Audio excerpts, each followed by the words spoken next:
Hola, ¿qué tal? En esta ocasión voy a mostrarles cómo identificar y nombrar los lados en un triángulo rectángulo. Esto lo vamos a necesitar más adelante para poder resolver triángulos rectángulos, es decir, para poder encontrar la longitud de todos sus lados y de sus ángulos internos. Y además lo vamos a necesitar también para poder resolver situaciones que se modelan con este tipo de triángulos mediante el uso de razones trigonométricas. Lo primero que tenemos que identificar es dónde queda el ángulo de 90 grados. Entonces, en cada uno de estos triángulos vamos a ubicar el sitio o el vértice en donde se encuentra el ángulo de 90 grados. Miremos este primer triángulo que se encuentra en la parte superior izquierda.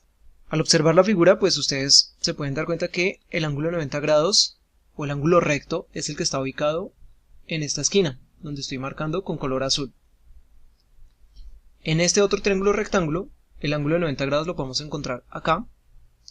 En este otro triángulo rectángulo lo encontramos aquí. En este otro triángulo rectángulo, si estás observando este vértice o la parte inferior, es correcto, aquí queda el ángulo de 90 grados. Y en el último triángulo, pues lo ubicamos en esta esquina.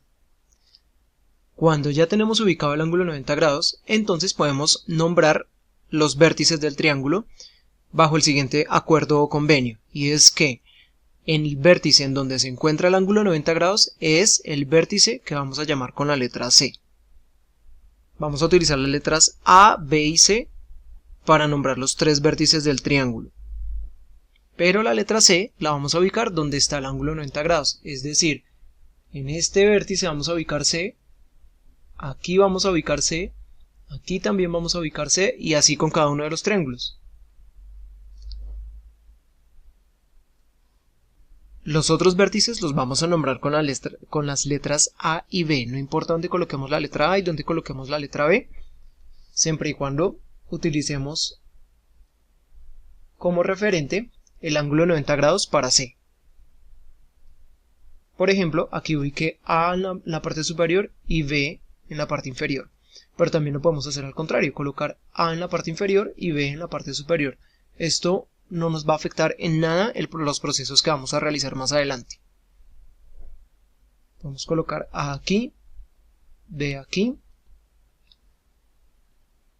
y así con cada uno de los triángulos que están en esta gráfica.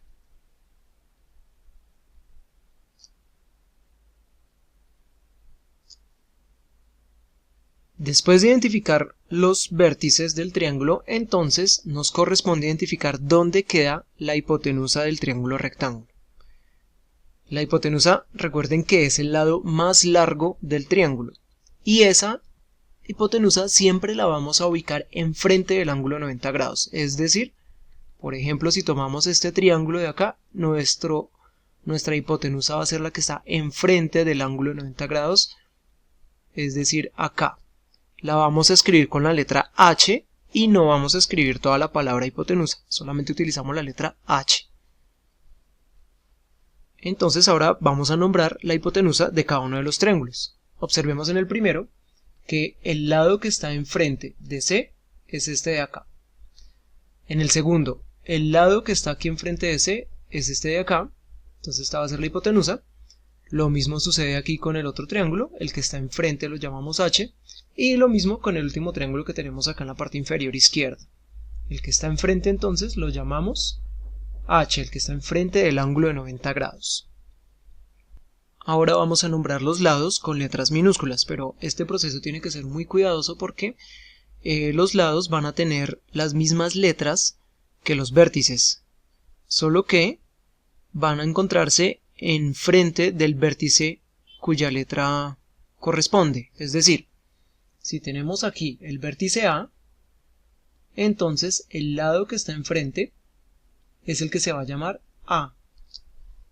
Entonces ubicamos los lados A para todos los triángulos. Observen, aquí está el vértice A, entonces esto quiere decir que aquí enfrente va a ser el lado A. Lo mismo, si aquí está el vértice A, pues entonces nuestro lado va a ser este. Lo mismo sucede con los otros triángulos. Como pueden observar, este sería el lado A porque es el que está enfrente del vértice A. Y el lado de aquí abajo es el lado A. únicamente nos queda por nombrar el lado B. Y para esto efectuamos el mismo procedimiento, que es ubicar donde queda el vértice B y enfrente ese es el lado que se llamará B. Es decir, aquí va a ser B, aquí va a ser B, en este otro triángulo este será el lado B, en este otro triángulo este será el lado B y en este otro triángulo este será el lado B. Sin embargo, los lados que no son la hipotenusa pueden cambiar de nombre si estuviéramos trabajando con un ángulo como referente. Recordemos cómo se nombran los ángulos agudos en el triángulo. Por convenio decimos que en el vértice A vamos a ubicar el ángulo alfa, es decir, todos esos sitios en donde tenemos el vértice A, en cada uno de los triángulos vamos a ubicar el ángulo alfa. Esto es un convenio para que en la solución de problemas y de situaciones o ejercicios no confundamos la notación que estamos utilizando para nombrar las partes del triángulo. Y donde está ubicado el vértice B, es decir, el otro ángulo agudo que está en esta posición, o en este triángulo está por aquí, o en este está por acá, y en este último está aquí. Ese ángulo que acabo de marcar en color naranja lo llamamos beta.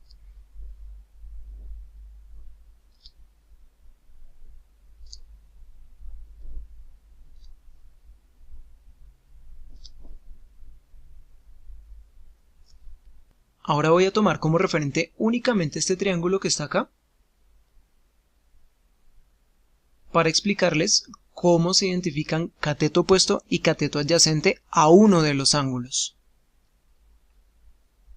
Bien, entonces miremos si trabajamos con el ángulo alfa, quiénes son el cateto opuesto y el cateto adyacente a ese ángulo. Cuando hablamos de cateto opuesto y adyacente, necesariamente tenemos que decir a quién es opuesto o a quién es adyacente. En este caso lo voy a hacer con el ángulo alfa. Entonces, opuesto es el lado que se encuentra enfrente.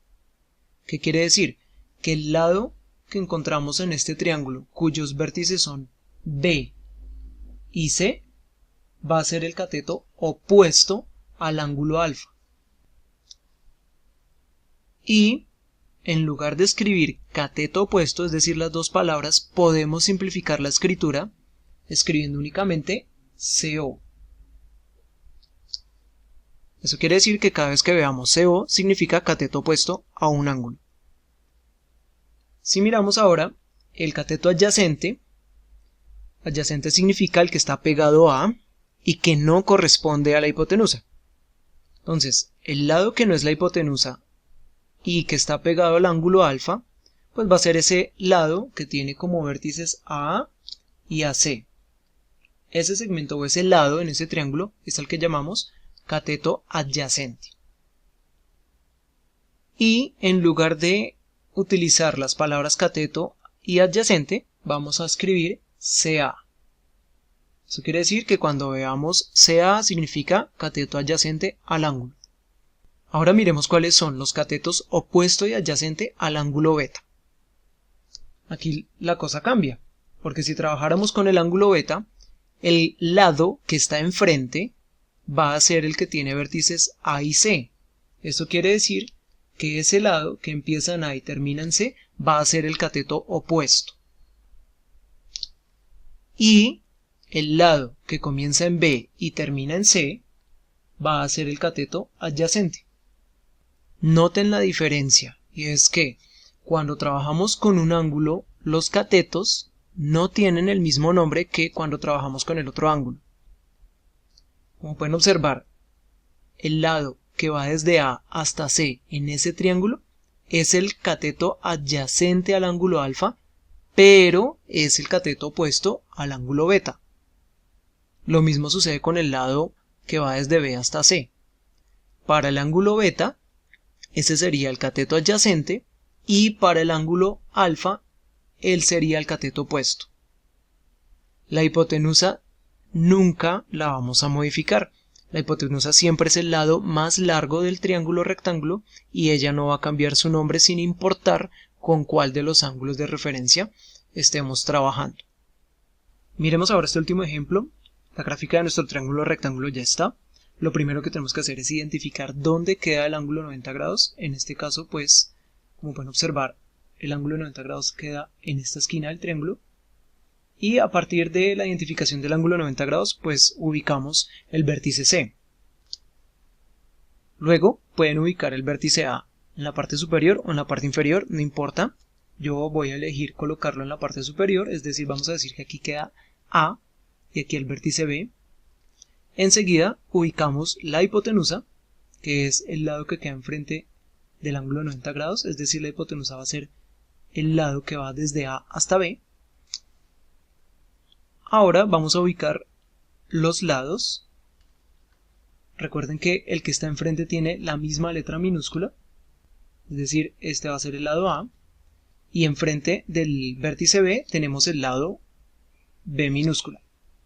Pero si quisiéramos trabajar con los ángulos, entonces podemos hablar de catetos.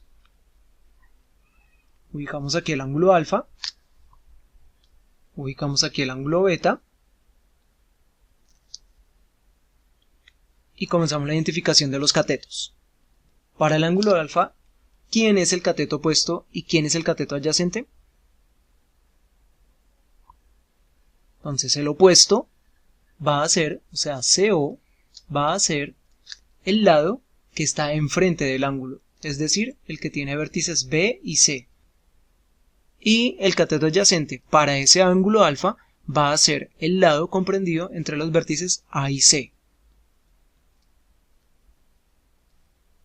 Ahora bien, si trabajamos con el ángulo beta, tendríamos que el cateto opuesto va a ser el del frente, es decir, el que va desde A hasta C. Y el cateto adyacente será el lado comprendido entre los vértices C y B.